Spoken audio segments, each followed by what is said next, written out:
কোরবানি ঈদ ঘিরে অস্থায়ী পশুর হাট বসেছে রাজধানীতে। উত্তর ও দক্ষিণ সিটির প্রায় সবকটির ইজারা পেয়েছেন বিএনপি ও অঙ্গ সংগঠনের নেতারা। তবে সিটি কর্পোরেশন বলছে সবকিছুই হয়েছে নিয়ম মেনে। আশরাফুল আলম আকাশের রিপোর্ট।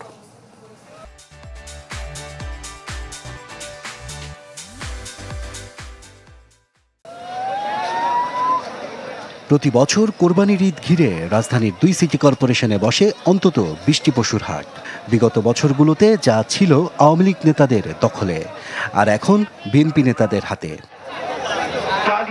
এটি উত্তর শাহজাহানপুর পশুর হাট। ইজারা পেয়েছেন শিকদার কনস্ট্রাকশনের পক্ষে আনিসুর রহমান টিপু নামের এক ব্যবসায়ী। তিনি হাজির না থাকলেও তার পক্ষ থেকে কাজ করছিলেন স্থানীয় বিএনপি নেতাকর্মীরা। সেখানে কথা হলো ঢাকা দক্ষিণের 11 নম্বর ওয়ার্ড বিএনপির সাবেক সভাপতি আসলাম পারভেজের সাথে। সাবেক ওয়ার্ডের সভাপতি ছিলেন, আওয়ামী লীগ দোসররা এখানে আসে নাই, বাস আমি এতটুকু বলতে পারি।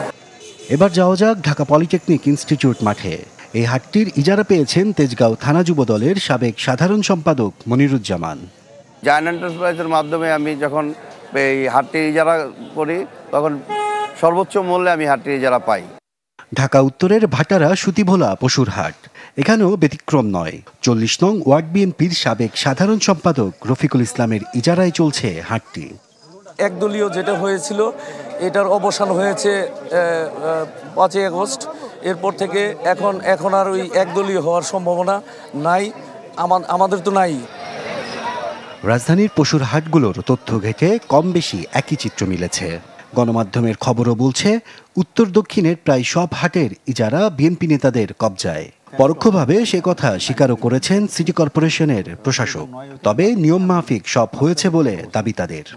আমাদের এখানে যারা ইজারায় অংশগ্রহণ করেছে কেউ তো বিএনপির প্যাডে অংশগ্রহণ করেন নাই। সবাই কোনো না কোনো সংস্থা বা কোনো না কোনো কোম্পানি এর অধীনে করেছেন। সবাই কোনো না কোনো এই ধরনের মাসল পাওয়ার ভিত্তিক রাজনৈতিক দলের নেতাকর্মী, সবাই মোটামুটি মোটা দাগে এক ধরনের প্রভাবশালীর এই ব্যবসাটা করে। হ্যাঁ, তো আর এই প্রভাবের সাথে রাজনীতি যুক্ত, এগুলো তো আপনারা আমার চেয়ে ভালো বোঝেন, কিন্তু আমার টেবিলে এসে রাজনীতিটা হয় না।